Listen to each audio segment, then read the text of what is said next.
মুহাম্মদ মুহাম্মদ মুহাম্মদ। বিশ্বনবী সাল্লাল্লাহু আলাইহি সাল্লাম মায়ের পেটে থাকাকালীন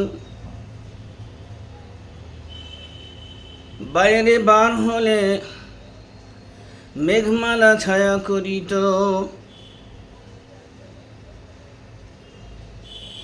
আরবের প্রথাগত পানি আনার জন্য বাইরে যেতে হলে কষ্ট, কিন্তু কোনো উপায় ছিল না। পানি আনার জন্য বাইরে যেতে হতো। মা আমিনা বলেন, কুরবান যাই ওই পরওয়ারদিগার আলমের উপর, আমি বাইরে পানি আনতে গেলে মেঘমালা আমায় ছায়া করিত, আশেপাশের গাছপালা আমায় সালাম করিত, পাথর কাঙ্কররা সালাম করিত। কুয়োর পানি নিচে থাকতো, আর আমি কুয়োর কাছে গেলে পাক দিয়ে কুয়োর পানি পাক খেয়ে উপরে উত্তোলন করিত। কুয়োর পানি কিনারায় কিনারায় ভরে যেত। আমি অন্যান্য মহিলাদের মতো পানির বালতি নিয়ে নিচে থেকে টান দিয়ে পানি বার করতে হতো না। কুয়োটি কাছে ছিল, কুয়োর পানি আমি সহজে ওপর থেকে ভরে নিতাম। আমার দেখা দেখি মক্কা নগরীর মেয়েরা বলিত, অগয় আমনা, তুমি চলে যেও না বোন, তুমি থাকলে পরে আমাদের ভালো হবে, পানি একটু ওপর থেকে সহজেই পেয়ে যাব। তুমি চলে গেলে আমরা উপর থেকে আর পানি পাবো না। তাই তারা মা আমিনাকে অনুরোধ করে বিনয় করে কুয়োর পাশে দাঁড় করিয়ে দিয়ে তারও সেখান থেকে উপকৃত হতো।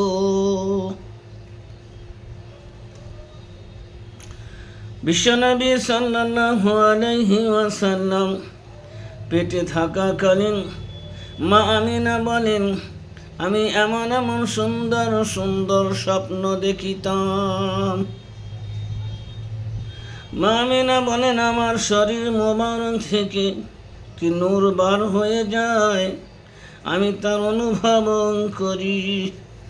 বিশ্বনবী সাল্লাল্লাহু আলাইহি সাল্লাম দুনিয়ার বুকে আসার পরে যে রাত্রে ভোরের দিকে প্রসব করেন মা আমিনা হালকা হালকা ব্যথা অনুভব করে। বাড়ির দরজায় বাইরে বসে আছে দাদা আব্দুল মুত্তালিব, চাচাগণ বাইরে বসে আছে। আরে স্বামী নেই, কোনো অসুবিধা হলে আমরা তাড়াতাড়ি সহযোগিতা করিব। মা আমিনা বলে, আমার কোনো অসুবিধা হয়নি।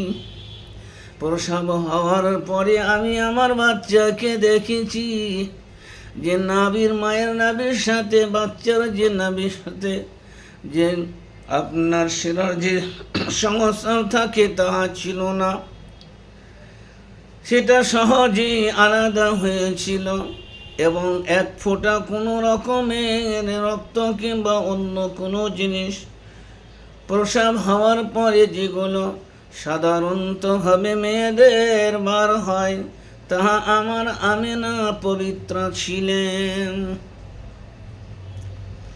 দুনিয়ার বাচ্চার মতো নয়। বিশ্বনবী দুনিয়ার বুকে আসেন, তিনার খতনা অবস্থায় ছিলেন, মখতান ছিলেন, অর্থাৎ তিনার খতনা হওয়া ছিল। কোনো বান্দা, কোনো মানুষ বিশ্বনবীকে দুনিয়ার বুকে খতনা দিতে হয়নি। তিনি দুনিয়াতে এসেছেন, মায়ের পেট থেকে খতনারত ছিলেন। বিশ্বনবী সাল্লাল্লাহু আলাইহি সাল্লাম আসার পরে দুনিয়ার বুকে যখন আসেন, জন্মর সঙ্গে সঙ্গে আকাশের দিকে লাল তারা দেখা দেয়। ইহুদিরা বুঝতে পারলে এই লাল তারার সংকেত তওরাতে আছে। যেদিন বিশ্বনবী দুনিয়ার বুকে আসবেন তার 10 দিন পরে এই লাল তারা দেখা দেবে। ইহুদিরা খবর পেয়ে মক্কা নগরীতে মদিনাতে তালাশ করে যেখানে কোনো শিশু বাচ্চা জন্ম হয়েছে নাকি। মদিনাতে কোনো সংবাদ না পেয়ে মক্কা নগরীতে আসে ইহুদিরা তালাশ করতে থাকে কোনো বাচ্চারও জন্ম হয়েছে নাকি, কোনো বাচ্চা গর্ভে ধারণ করে আছে নাকি। এই খবর যখন বারবার শুনতে চায়, জানতে চায়, তখন দেখা গেল মদিনা নগরে 5 জন মহিলা আছে যারা পেটে তাদের সন্তান আছে। বিশ্বনবী সাল্লাল্লাহু আলাইহি সাল্লাম যে মায়ের পেটে ছিলেন তার জন্য খবর বলু, অর্থাৎ যে ব্যক্তি দুনিয়ার বুকে এসেছেন তার মায়ের পেটে অবস্থায় বাবা থাকিবে না, এতিম পয়দা হবে, সেই বাচ্চা এতিম হবে। সেই এতিম বাচ্চার সংবাদ যদি কেউ পারো তাহলে দাও। যেহেতু আমরা নীল গগনে দেখেছি লাল তারার সংকেত, বিশ্বনবীর আবির্ভাব দুনিয়ায় হয়ে গেছে। তারপরে যখন সত্তরই খবর পাওয়া গেল আব্দুল্লাহর নাতি, তার সন্তান বড় সন্তান হলো আব্দুল মুত্তালিবের নাতি আব্দুল্লাহর সন্তান আব্দুল্লাহ 6 মাস পেটে থাকা অবস্থায় ইন্তেকাল করেন। এই খবর পাওয়ার পরে ইহুদিরা মাথার চুল ছিঁড়তে ছিঁড়তে চলে যায়, বলে নবুয়ত আমাদের ইহুদের বংশ থেকে কনভার্ট হয়ে কোরেশ বংশে চলে গিয়েছে। হায় হায় হায় হায়, মাথা পিটুতে লাগে, বড় আফসোস করতে লাগে যে বিশ্বনবী সাল্লাল্লাহু আলাইহি সাল্লাম আর আমাদের বংশ।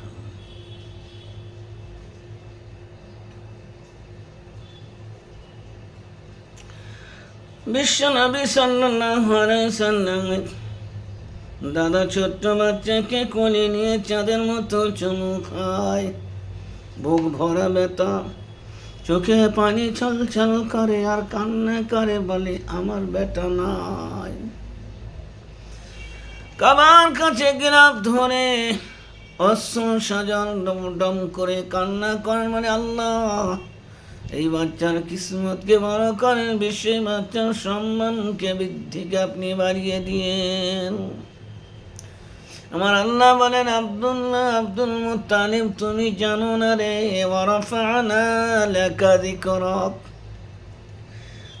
তোমার বলার আগে আরশের পরদেশে লেখা ছিল লা ইলাহা ইল্লাল্লাহ, অপর প্রান্তে লেখা ছিল মুহাম্মাদুর রাসূলুল্লাহ।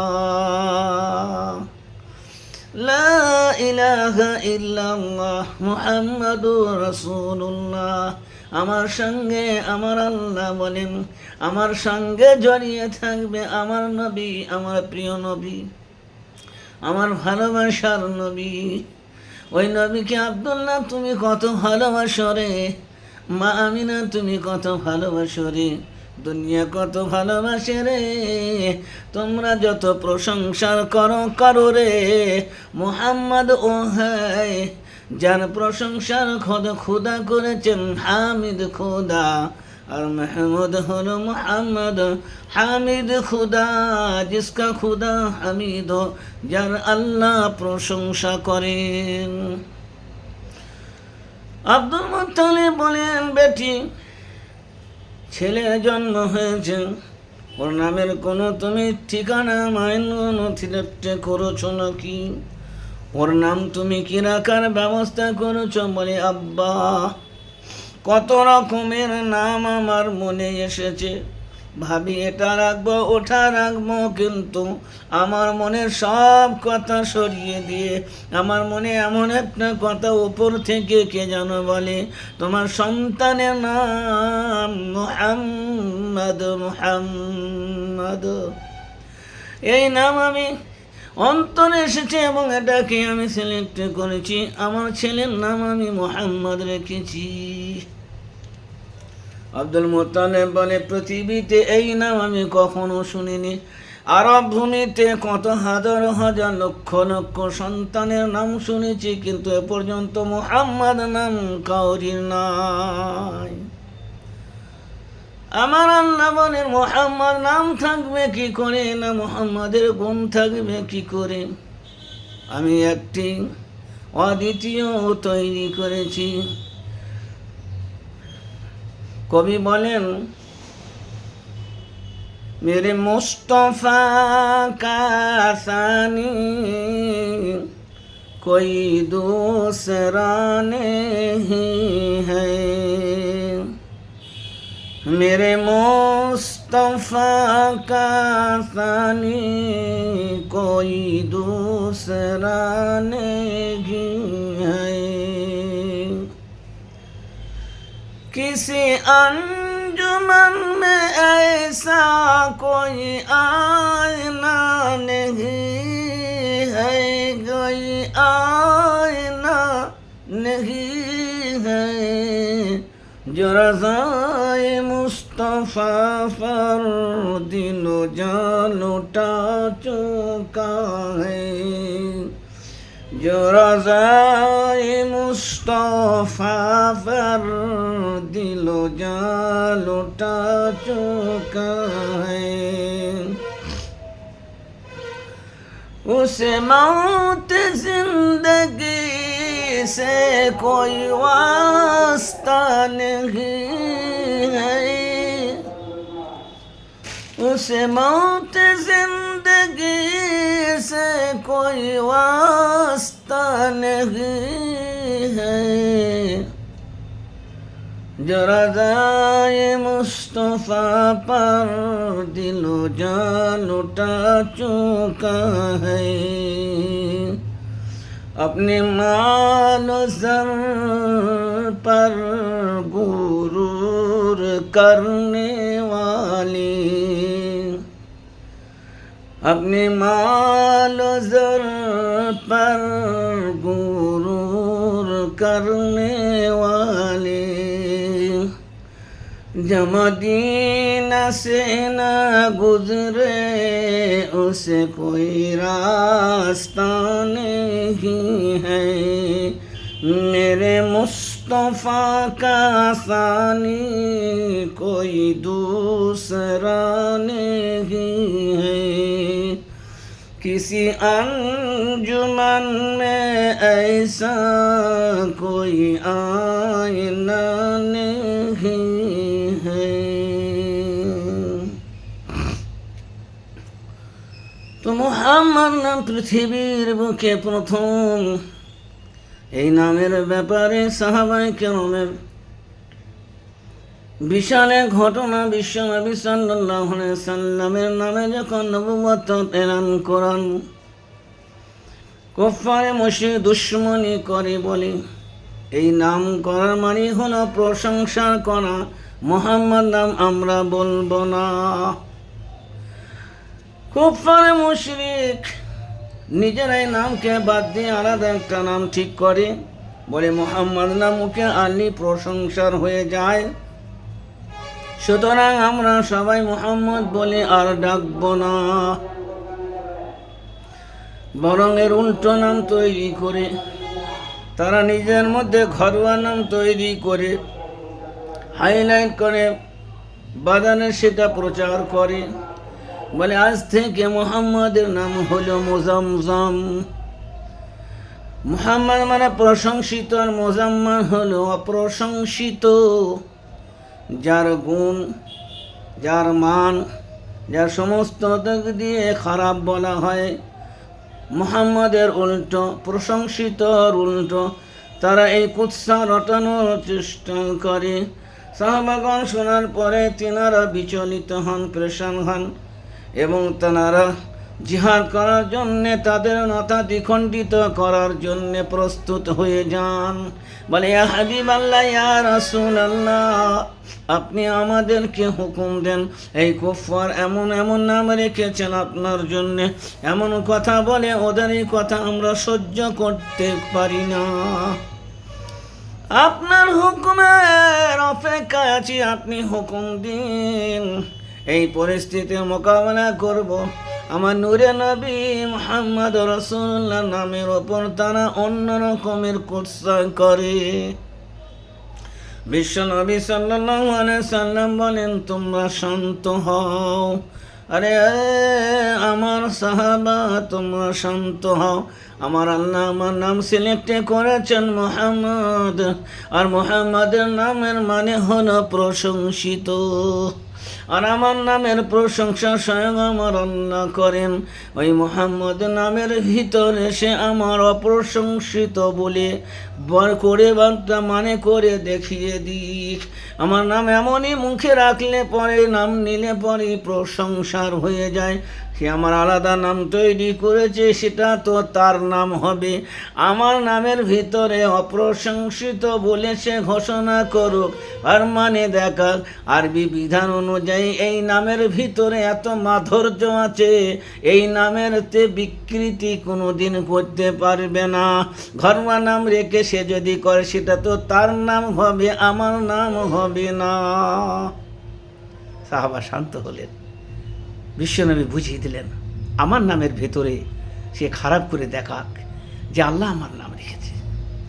সুতরাং আমার নাম, আমার কাজ, আমার আল্লাহ সন্তুষ্ট। কে কি বলে তাতে আমার কোনো যায় আসে না। আল্লাহ তাবারক ওয়া তাআলা মেহবুবে কিবরিয়া সাল্লাল্লাহু আলাইহি সাল্লামকে নিচে ভালোবাসতেন এবং বলেছেন কি, আমার সাথে দুশ্মনী করা মতো হবে। আমার হাবিবকে যদি কেউ দুশ্মনী চোখে দেখে, তার ঠিকানা জাহান্নাম হবে। আমায় পেতে হলে আমার হাবিবের সাথে সম্পর্ক করতে হবে। কোরআন কি একাধিকভাবে বলেনি, কুলিন কুনতুম তুহিব্বুনাল্লাহ ফাত্তাবিউনি ইউহিব্বুকুমুল্লাহ ওয়া ইয়াগফির লাকুম যুনুবাকুম আল্লাহু গফুরুর রহিম। হাবিব গো, আপনি বলে দিন, যদি সে আমাকে পেতে চায়, আমার সাথে ভালোবাসা মহব্বত করতে চায়, সে যেন আপনার সাথে প্রথমে মহব্বত করুক। আর যদি সে আপনাকে মহব্বত না করে, সে আমাকে ভালোবেসে কোনো পার পাবে না, জাহান্নাম তার ঠিকানা হবে।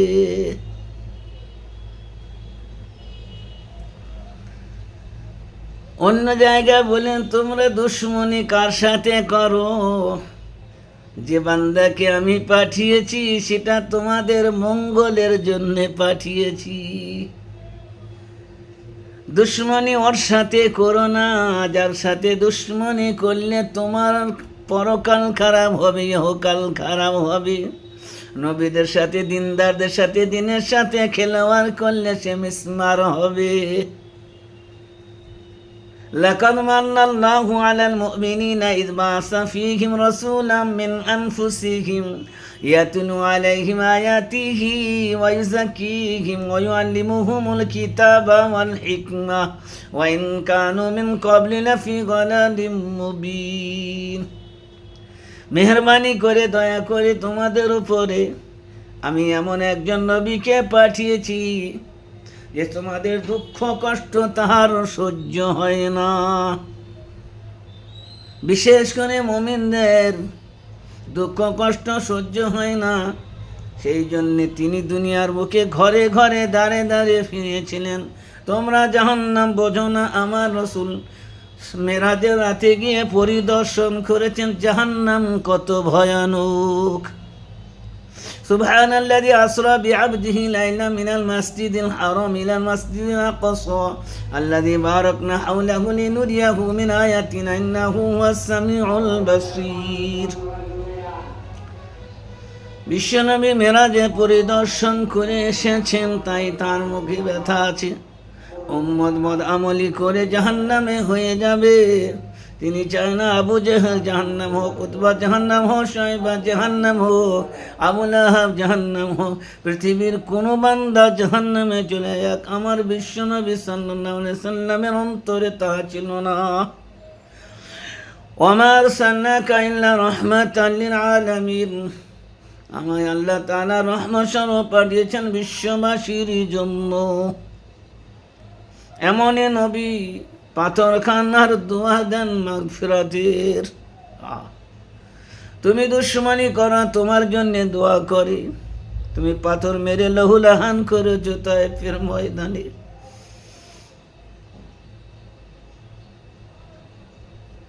জোয়ান যুবক ছেলেদেরকে লালিয়ে দিয়েছো, পাথর মেরেছো, রঙিন করে দিয়েছো, জুতো মোবারক তৈ ভিজে গেছে। হাত উত্তোলন করে বদদুয়া করা তো দূরের কথা, ফেরেশতা এসে জিজ্ঞাসা করে আপনি হুকুম করলে পরে। দুই দিকের পাহাড়ের ফেরেশতা বলেন দুই দিকের পাহাড় দ্বারা মধ্যেখানে রেখে ওদের আমি এমনভাবে পিষিয়ে দেবো, কেবল আপনার হুকুমের অপেক্ষা। রহমতের নবী বলেন আমি পিষিয়ে দেওয়ার জন্য আসিনি। আমি পিষিয়ে দিলে কি লাভ হবে আমার? ওরা যদি আমায় কষ্ট দিই, কিন্তু ওরা জান্নাতি হলে আমি সুখী হব, শান্তি পাব। ওরা জাহান্নাম গেলে আমি নবী আমার মনে কষ্ট হবে। একজন নবীর মা থেকে বাপ থেকে উম্মতের ওপর বেশি দরদি নবী আমার। পৃথিবীর বুকে প্রতিটি বান্দার জন্য এত মহব্বত রাখে। প্রেমের নবী, দয়ার নবী আমার এ পৃথিবীর বুক থেকে গেছেন। কবরে উম্মতের ফিকির, হাসরে উম্মতের ফিকির। যতক্ষণ পর্যন্ত সুপারিশ করে উম্মতকে জান্নাতে পৌঁছাতে না পারবেন, আমার নবী ততক্ষণ পর্যন্ত বিচলিত থাকিবেন। যেদিন নফসা নফসি হবে, ইয়াউমা ইয়াফিরুল মারউ মিন আখিহি ওয়া উম্মিহি ওয়া আবিহি ওয়া সাহিবাতিহি ওয়া বানিহি। প্রত্যেককে সেদিন কেউ কাউকে চেনা, মা বেটাকে, বেটা মাকে, বাপ ভাইকে কেউ কাউকে চিনবে না। সেই অবস্থার মধ্যে নবী আমার সহযোগিতাকারী আর কেউ থাকিবে না। জেনার ইশারাইবে না, কোনো কাজ হবে না। এ অথরিটি আমার আল্লাহ রাসূলকে দিয়েছেন। ফাফআল মা শিতা, তিনি যার জন্য সুপারিশ করবেন তার সুপারিশ কবুল হবে।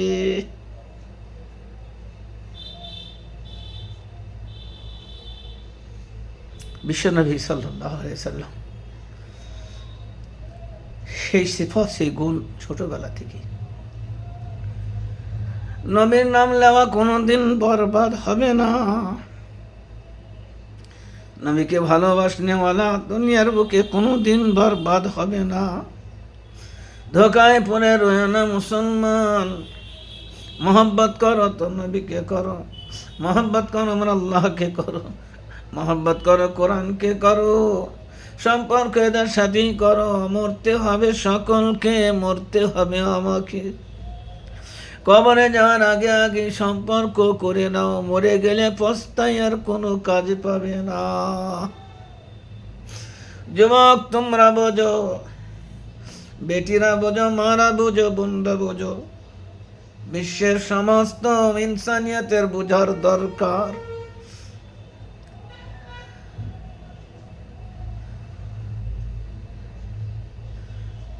আল্লাহ কবরের মসলা হল হবে, পুলসরাতের মসলা হল হবে, হাশরের দিন নবীর সঙ্গে দেখা হবে, আঙুলিতে ইশারা করে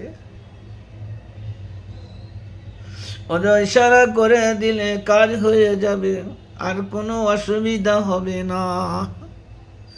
আমল ভালো হলে কবরেও তুমি তোমার নবীকে দেখতে পাবে।